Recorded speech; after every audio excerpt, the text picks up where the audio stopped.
Шинжлэх ухааны технологийн сангаас явуулж буй Science X подкастын энэ удаагийн дугаар эхэлж байна. За энэ удаагийн дугаарт анагаахын шинжлэх ухааны үндэсний их сургуулийн био хамгаах сургуулийн дархлаа судлалын техникийн эрхлэгч доктор Хонгор Зул оролцож байна. За та энэ удаагийн төсөлд бас ямар төслөөр оролцсон бэ? Сайн байцгаана уу? Та бүхэнд өдрийн мэнд хүргэе. За манай тэнхимийн хамт олон сүүлийн 2 жилийн хугацаанд урсгал эс тоолуурын аргаар олон төрлийн цитокин зэрэг шинжлэх технологиг эмнэлэг зүйн практикт нэвтрүүлэх нь гэдэг нэртэй төслийг амжилттай хэрэгжүүлж дуусгаад үр дүн хүлээлгэн өгсөн байгаа.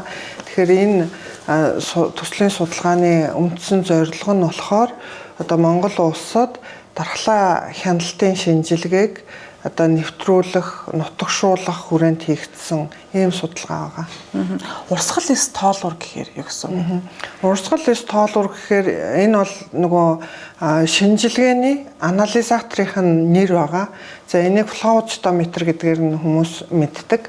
За энэ болохоор яадаг анализатор вэ гэхээр шингэн орчинд эсүүд нэг нэгээрээ урсж явах явцад нь ингээд бүртгээд одоо ямар төрлийн эс байна гэдгийг гаргаж ирдэг. Одоо ийм анализатор байгаа. Өөрөөр хэлбэл эсийг шинжилдэг. Энэ нь дархлааны эс вэж болно, хавдрын эс вэж болно, үүдэл эс вэж болно. Одоо ямар ч төрлийн эс вэж болно. Тэгэхээр ихэвчлэн эсийг одоо шинжилдэг. Тэгэхдээ бид бүхэн энэ судалгаанд тухайн дархлааны эсээс ялгарч байгаа цитокин нэртэй бүтээгдэхүүнийг шинжилсэн одоо ийм судалгаа байгаа. Нэг удаагийн шинжилгээгээр олон одоо хариуг авах боломжтой гэж хэлсэн шүү дээ, тийм. Өөрөөр хэлбэл дархлааны эс нь олон төрлийн цитокиныг ялгаруулж үйл ажиллагаагаа гүйцэтгэдэг. Тэгэнгүүт нөгөө дархлааны эсээс үүсэж байгаа бүтээгдэхүүн олон тоотой байдаг учраас бид бүхэн энэ судалгаанд нэг онцлогоор ашиглаад 13 төрлийн үзүүлэлтийг одоо зэрэг тодорхойлсон ийм судалгаа байгаа. Төхөөрөмж нь мандад Монгол улсад байдаг юм уу? Энэ яг урсгал эс тоолуурын анализатор болохоор улсын эмнэлгүүдэд хэд байгаа. За халдвар төвчин судлалын үндэсний төв, улсын 1-р төв эмнэлэг, их нялхсан төв зэрэг улсын хэмжээний төвүүдэд бол байдаг. Судалгаа шинжилгээг явуулахдаа бүр шилжүүлэн суулгаж байгаа өвчтнүүд дээр хийсэн гэсэн. Энэ нь ямар учиртай юм бэ? За энэ төслийн судалгаа болохоор үндсэн 3 зорилттой байгаа. Эхний зорилт болохоор энэ шинэ технологиг туршилтын амьтанд шинжлэх буюу бидэд хулганы цусны ээлжсэнд одоо энэ саяны дурдсан 13 үзүүлэлтээ шинжилээд за тэгээд ямар ч байсан 13 үзүүлэлт маань тусдаа салж харагдаж чадж байна гэдгийг бидэд туршилтын амьтан дээр эхэлж шинжилж үзснийхээ дараа хүний цусны ээлжийг ашиглаж дараагийн зорилтын хүрээнд эмнэлзүүд нэвтрүүлэх зорилтынхаа хүрээнд шинжилгээ хийсэн. За ингээд бол улсын 1-р төв эмнэлэгт бүр шилжүүлэн суулгасан 30 хүнийг судалгаанд хамруулсан. За ташрамд одоо судалгааг хамтарч хийхэд тусалцаа үзүүлсэн улсын 1-р төв эмнэлгийн хамт олон талархал илэрхийлээ. За ингээд энэ цусныхаа шинжилгээтгүүнийг сургууль дээр авчирч шинжилээд тэгээд нөгөө нэг бүр шилжүүлэн суулгахын өмнө шилжүүлэн суулгасны дараах 7 хоног, шилжүүлэн суулгасны дараах 30 хоногт ингээд нэг хүнээс 3 удаагийн давтамжтай цусны шинжилгээтгүүнийг цуглуулад шинжилгээгээ хийж үзсэн. Тэгээд нөгөө 13 үзүүлэлтээс маань бүр шилжүүлэн суулгасны дараах 7 хоногт аль аль нь өндөр байна, 30 дахь хоногт аль аль өндөр байсан нь буучуу гэх зэрэгээр нөгөө хөдлөлцүүг нь ажигласан. За яагаад бүр шилжүүлэн суулгасан хүмүүсийг сонгосон юм бэ гэхээр одоо хүний биед бактери, вирус, өвчин үүсгэгч орж ирэхэд дархлааны хариу урвал өрнөхөөс гадна бас өөр хүний эд эс эрэхтэн орж ирэхэд нөгөө өөрийнх нь биш учраас дархлааны эсүүд ажилдаг. Тийм учраас бид бүхэн нөгөө эмнэлзүүд нэвтрүүлэхийн тулд одоо ямар бүлэг хүмүүсийг сонгож авах боломжтой вэ гэд тэгээ хамгийн одоо эмнэлзүүд үр дүнтэй буюу энэ талын мэдээлэл шинэлэг байх боломжтой юм байна гэж үзсний үндсэн дээр бүр шилжүүлэн суулгасан хүмүүсийг сонгосон. Үр дүн нь? Үр дүн нь болохоор тухайн хүнд өөр хүний бөөрийг одоо шилжүүлэн суулгасны дараа дархлааны хариу урвал өрнөдөг. За тэгээд дархлааны хариу урвал тэр өрнөж байгаа нь энэ тохиолдолд бол одоо муу гэсэн үг.